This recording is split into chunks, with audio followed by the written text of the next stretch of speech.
បាទសួស្តីអ្នកទាំងអស់គ្នានេះគឺជាកម្មភាពដែលខ្ញុំបន្តថ្នាំកូនមន់អ្នកគ្នា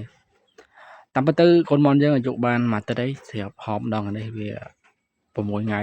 ចូលក្បែរមួយអាទិត្យអ្នកគ្នាអញ្ចឹងយើងត្រូវបន្តថ្នាំវាអ្នកគ្នាដើម្បីឲ្យកូនមន់យើងសុខភាពល្អហើយមុននឹងបន្តថ្នាំយើង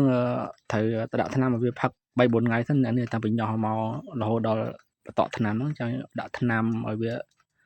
កូនមន់នឹងវាខ្លាវាខ្លំទៅអ្នកគ្នាបើសិនជាកូនមន់នឹងអត់ល្អយើងបន្តថ្នាំទៅអាចងាប់អ្នកគ្នាអាចងាប់កូនមន់របស់យើងហើយកូនមន់របស់ខ្ញុំនេះគឺខ្លាល្អអ្នកគ្នាឃើញជាក់ស្ដែងឃើញល្អតែ10គ្រាប់ជាងអ្នកគ្នា10គ្រាប់ជាងហើយនៅមានវគ្គក្រោយបន្តទៀតអ្នកគ្នាច្រើនសបុកអ្នកគ្នាញ៉ោះបន្តនេះរហូតនេះតែ10គ្រាប់ជាងហើយខ្ញុំបន្តថ្នាំអ្នកគ្នាបន្តថ្នាំការពារ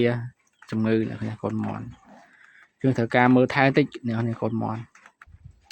មិនត្រឹមតែកូនមន់ទេអ្នកគ្នាតមន់ធំត្រូវតែមើលថែដូចហ្នឹងវាមន់វាប្រឈមនឹងបញ្ហាច្រើនជាងសត្វទាសត្វអីចឹងណាទាកប៉ាកញ្ញាអីមិនទៅជាប្រឈមនឹងបញ្ហាជំងឺតែបើមន់ហ្នឹងអត់បានអ្នកគ្នាមន់ហ្នឹងវារៀងចង់និយាយថាយើងត្រូវយកចិត្តទុកដាក់ជាមួយវាបានច្រើនជាងសត្វអស់ហ្នឹងតែភ្លៀងអីមុំនេះវាអត់បានដែរភ្លៀងអីល្មមហ្នឹងមន់វាអាចចូលជំងឺរួយករួយអីខ្លះចឹងឲ្យដូចទាចឹងទាពិបាកដែរពិបាកពីទូចហ្នឹងណាពិបាកពីទូចពិបាកពេលយើងពេលវាញ៉ោះហ្នឹងពិបាកមើលថែតិចពីទូចហ្នឹងបើពេលវាធំវាចេះលេខទឹកលេខអីហើយអាហ្នឹងលេងទៅជាពិបាកណាស់គ្នាវាស្រួលវិញតែមន់ចាប់ពីញ៉ោះមករហូតដល់ធំត្រូវមើលថែចឹងណាមើលថែរហូតមន់ហ្នឹងពិបាកចិញ្ចឹមជាងគេបន្តិចចឹងនេះហើយសម្រាប់ឆ្នាំបន្តនេះខ្ញុំបន្តអាទិត្យក្រោយខ្ញុំត្រូវបន្តម្ដងទៀតអ្នកគ្នាបន្តមួយអាទិត្យម្ដងអ្នកគ្នាទាំងអស់10គ្រាប់ជាងអ្នកគ្នាច្រើនដែរណាបើធំទៅច្រើនអ្នកគ្នា10គ្រាប់ជាងអ្នកគ្នាថាកូនមន់10គ្រាប់នេះទូចតិចតែដល់ពេលធំតិចទៅឃើញច្រើនតិចធំតិចឃើញច្រើនតិចអ្នកគ្នាហើយដោយសារតែខ្ញុំអត់មានអ្នកកាន់ថតវីដេអូខ្ញុំថតខ្លួនឯងអ្នកគ្នាឈរកាមេរ៉ាចោលអញ្ចឹងហើយចាប់ពីធុងហ្នឹងហើយដាក់ចូលយើងកូនធុងមួយទៀតអ្នកគ្នាកូនធុងតូចនៅក្បែរហ្នឹងអ្នកគ្នាបានបង្ហាញតែបើចុងវីដេអូបានយើងបង្ហាញយើងបន្តម្ដងមួយបន្តភ្នែកវាសងខាងអ្នកគ្នាខាងកន្លះតំណក់ហើយ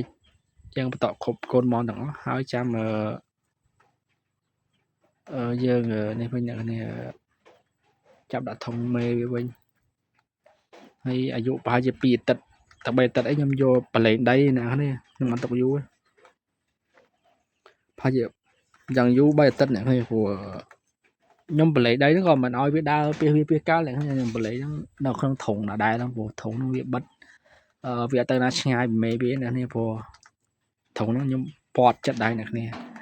បើសិនជាយើងបលែងដីយើងឲ្យវាដើរពីកាលអញ្ចឹងមកហ្នឹងវាហានិភ័យនឹងងាប់ច្រើនអ្នកគ្នាបើសិនជាយើងក្រុងមេវាជាប់អ្នកគ្នាក្រុងមេវាជាប់ហើយបរិវេណនៃឲ្យមន់នឹងវាលេងធំតា2ម៉ែត្រគុណ2ម៉ែត្រហ្នឹងវាទលាតិចនេះទូចពេកខ្ញុំពាត់ជាសណាញ់មកនេះអីក៏បានឲ្យតែពាត់កុំឲ្យតែមេវាចេញរួចនេះអញ្ចឹងកូនមន់ហ្នឹងវាហ៊ានទៅណាឆ្ងាយពីកន្លែងមេវានៅតែក្បែរហ្នឹងអ្នកនេះវាទៅណាបានឆ្ងាយអញ្ចឹងវាអត់អីកូនមន់ហ្នឹងបើសិនជាវាឲ្យប្រឡែងមេវាបដើរឆ្ងាយហើយភាគរយគឺងាប់ច្រើនហ្មងអ្នកនេះភាគរយគឺងាប់ច្រើនវាអត់ធ្វើសល់ទេបើសិនជាយើងថ្មីយើងឃុំក្រងមេវាឲ្យបានណាអញ្ចឹងកូនមន់ហ្នឹងវាអត់ទៅតាមវានៅក្បែរមេវាហើយមេវាគាត់បានទៅណាឆ្ងាយអញ្ចឹងវាអត់អីនេះគេណាទៅឆ្ងាយវាមានបញ្ហាច្រើនអ្នកនេះដល់វាទៅលងទឹកងាប់វារស់ស៊ីបន្តគេអញ្ចឹងអ្នកនេះពិបាកអញ្ចឹងយើងត្រូវថ្មីក្រុមឃុំក្រងមេណាបាននៅជាប់ហ្នឹងអ្នកនេះហើយចាំធំតិចអាយុ1ខែកន្លះហើយចាំយើងបើកមេវាប្រឡែងអ្នកគ្នាមេវាប្រឡែងវាស្រួលយើងមានមេនៅថែវាស្រួលអ្នកគ្នាថាខោភ្លៀងយប់ទៅត្រជាក់ទៅវាមានមេវាក្រុងអ្នកគ្នាអញ្ចឹងមន់ហ្នឹងវាអត់ល្ងាយអញ្ចឹងវាអត់ងាយរួញកវាអត់សូវមានជំងឺច្រើនដូចមន់យើងចិញ្ចឹមអត់ឲ្យមេវានេះអញ្ចឹងអត់ឲ្យមេវាក្រុងអញ្ចឹងយើងត្រូវការ bắt băng hay tất cả mình pù cầm đợi chẳng ta sẽ nhập dân ở mê krong chứ dân mạnh cầm đợi này cái ta mê ta chết món với chết châu không mê này châu không ở mê krong club nữa này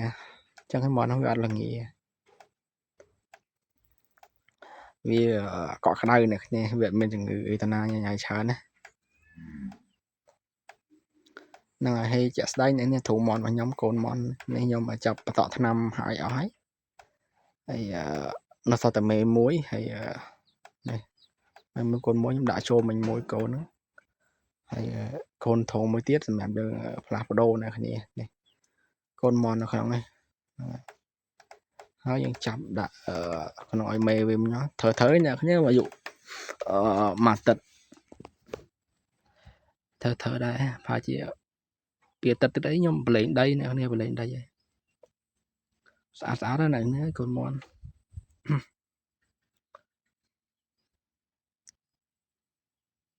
món về số thằng tha vì ở sau si chả nổi tiếng này là tiếng vì si chả hay bây giờ cho món đây một tia đôi nhâm chả sai nhá bây giờ đã trận này lộn lom không nè chúng ta món về thiệt toàn tia tia món về thôm nữa nè này hay nói về tổ nó về này nè nè chẳng về tổ nó mình pa năng nè mẹ đây bong bộ đang chăm món á này con chào nè nè mẹ bye bye